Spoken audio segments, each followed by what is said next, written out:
आज दुनिया के सबसे मुनफरिद शहीद से आपको मिलवाएंगे। ज़ैनी मफलूज कश्मीरी नौजवान गलती से बॉर्डर लाइन क्रॉस करके भारतीय फ़ौज के पास गया, वहाँ पे हमारे मुताबिक शहीद हुआ और भारत के मीडिया के मुताबिक दहशतगर्द था जो मर गया। ये किस्सा कहानी क्या है, इसमें कसूरवार कौन है, इसके बारे में पहले भी गोरखधंधा में बात की थी। अब जब वो दुनिया से चला गया तबारक हुसैन, तो आज तफसीलन इसके ऊपर दूसरे एपिसोड में बात करेंगे। अस्सलाम वालेकुम, आप देख रहे हैं गोरखधंधा। अबरार कुरैशी आपसे मुखातिब हूँ। 2 से 3 दिन कबल एक स्टोरी की थी जिसमें तबारक हुसैन वालिद अब्दुल मालिक और जिनके दादा का नाम मोहम्मद यूसुफ था, जो ज़ैनी मफलूज थे, ज़ैनी मरीज़ थे, गलती से बॉर्डर लाइन क्रॉस करके भारत चले गए। राजौरी की भारतीय फ़ौज जो थी उनकी कस्टडी में रहे, अस्पताल में थे। भारतीय मीडिया ने उनके सामने माइक रखे, उनसे इंटरव्यू यानी कि व्यूज़ बयान लेने की कोशिश की गई, जिसमें उन्होंने कहा कि मैं आप लोगों को मारने आया था, मुझे चौधरी यूनुस ने भेजा था, मुझे 30,000 रुपये दिए गए थे, मैंने 2 चेक पोस्टों की रैकी की, और ये सारी किस्सा कहानी थी। जबकि इस वीडियो के साथ भी और इससे कबल वाली जो वीडियो थी उसमें भी मैं रस्सियों से बांधे हुए घर में बैठे हुए इस तबारक हुसैन की वीडियो देख सकते हैं। ये कई सालों से 2015 से ये ज़ैनी मरीज़ है। 2016 में भी भारत में ये चला गया था, इसी जगह से बॉर्डर लाइन क्रॉस करके रहता। ये आज़ाद कश्मीर के सबसे बड़े ज़िला कोटली की तहसील चुड़ोई और गांव एरिया का नाम है सबज़कोट। सबज़कोट वो जगह है जहाँ पे मियाँ मोहम्मद बख्श रहमतुल्लाह अलैह बैठते रहे और शायरी की उन्होंने, एक मशहूर जगह है। वहाँ से जब 2016 में गया तो 8वीं जमात का तालिब इल्म, इसका जो भाई था वो उसको लेने गया, उसको भी भारतीय फोर्सेस ने पकड़ा और बाद अज़ां उन्होंने वाघा बॉर्डर के ज़रिए इनको छोड़ दिया। इस बार जब ये गया तो उन्होंने इसको दहशतगर्द बना दिया, जबकि हमने विद एविडेंस साबित किया कि ये दहशतगर्द नहीं है। आज जब ये तबारक हुसैन जो शहीद हुआ, मुनफरिद किस्म का शहीद इसलिए कहता हूँ कि क्या एक ज़हनी मरीज़ ने भी सोचा होगा कि मैं भी शहीद होऊंगा और दुश्मन के हाथों में ऐसे दुनिया से चला जाऊंगा। और अस्पताल के अंदर उसको कहा गया कि कोई दिल का दौरा पड़ा, जिसके बाद उसकी मौत वाक़या हुई, यानी कि वो शहीद हो गया। और हिंदुस्तान का मीडिया क्या कहता है, ये आप चीज़ें देखते जाएँ कि एक कश्मीर एजे के कश्मीर से आने वाला नौजवान जो था एक दहशतगर्द था, जो कि दौरान ट्रीटमेंट अस्पताल के अंदर मर गया। जब उन्होंने एक मरीज़ से जो पागल है, जो 1 सेकंड भी चुप नहीं करता था, और जब वहाँ उनके पास गया उन्होंने मार कुटाई की, फिर अस्पताल लेके गए, उन्होंने इलाज करवाया होगा, ये होश में आए। जब होश में आ जाए तो हम इससे बयानात लें, तो बयानात अपनी मर्ज़ी के लें। फिर वो जो वीडियो उन्होंने भेजी वो भी मैंने प्ले की। जब उसके साथ ये सारी चीज़ें हुई तो उसके बाद ज़ाहिर कुछ उसके साथ किया गया, तो जिसकी वजह से उसकी मौत वाक़या हुई, वो शहीद हुआ।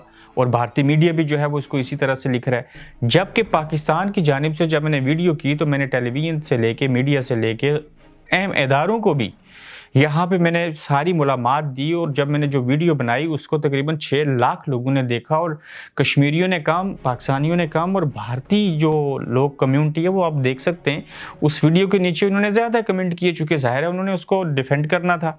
आज जब उसको वो दहशतगर्द कह रहे हैं तो ऐसे हालात के अंदर हमारे इदारे कहाँ पे थे, उन्होंने क्यों इसके ऊपर आवाज़ न उठाई, हमारे मीडिया ने क्यों आवाज़ न उठाई? क्या ये कश्मीरी था? ये कोई अभिनंदन होता, उसको तो आपने चाय पिला के और सारी चीज़ें करके वापस कर दी उनके हवाले। ये कोई पाकिस्तानी होता, ये कोई बड़ी अहम पहचान वाला होता जिसके बारे में कोई आवाज़ उठाते। फिर ये एक कश्मीरी था, पहले से लोगों ने दौरा म्यार रखा हुआ है, और इसके बारे में क्यों किसी ने आवाज़ ना उठाई? जब जिंदा था तो आवाज़ ना उठाई, अब जब मर गया तो क्या उसकी मैयत वापस लाई जाएगी? क्या कोई इंसानी हकूक़ की तंजीम या पाकिस्तानी मीडिया या पाकिस्तान के इदारे इसके ऊपर आवाज़ उठाएंगे? नहीं उठाएंगे। आज जितने भी एक अब्दुल हमीद लॉन है, जो भी उनका नाम है, उन्होंने जो मीडिया के लिए खबर बना के भेजी, जो टिकट्स चलने थे, वो सारे वही चीज़ें जो मैं 3 दिन कबल बता चुका हूँ। और इस सारे मामले में मैं क्रेडिट दूंगा अपने मेरे उस्ताद हैं प्रोफेसर मोहम्मद फ़याज़ राजा साहब, उनका भी चुड़ोई सबज़कोट से तल्लुक़ है, तो उन्होंने ये सारी चीज़ें मुझे भिजवाई। उन्होंने मुझे फ़ोन के ऊपर ब्रीफ़ किया कि ये असल हक़ाइक़ ये हैं। तो हम ये सोच रहे थे कि ये 10 बहन भाई हैं, जिनमें से जो 5 भाई हैं, 5 में से 2 से 3 जो हैं वो ज़हनी मरीज़ हैं। हम इस लड़के को वापस लाएंगे, कुछ चैरिटी वालों से बात करके इनके मकान अच्छे से बनाएंगे, इस लड़के को वापस लाने के बाद इसका इलाज करवाएंगे, ये खुशबाश रहेगा।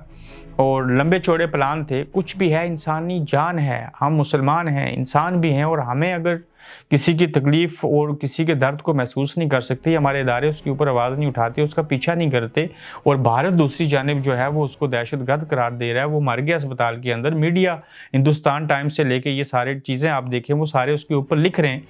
और दूसरी जानिब जो इसकी असलियत है वो ये है कि ये बेचारा एक ज़हनी मरीज़ था, तो कहाँ जाएँ, किसके आगे आवाज़ उठाएँ, कौन इसका ज़िम्मेदार है, कौन इसके ऊपर जवाब देगा? क्या पाकिस्तान, भारत और चाइना ने कश्मीर का जो मसला है वो अपने तौर हल कर लिया है? अगर कर लिया तो क्यों मरवाया था, क्यों शहीद करवाया था 1,10,000 लोगों को?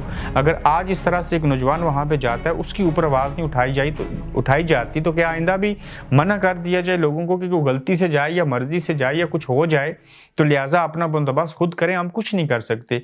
ये वो सवालात हैं जो मुझे पूछने चाहिए, ये वो सवालात हैं जो अवाम पूछ रहे हैं, ये वो सवाल हैं जिनके जवाब चाहिए।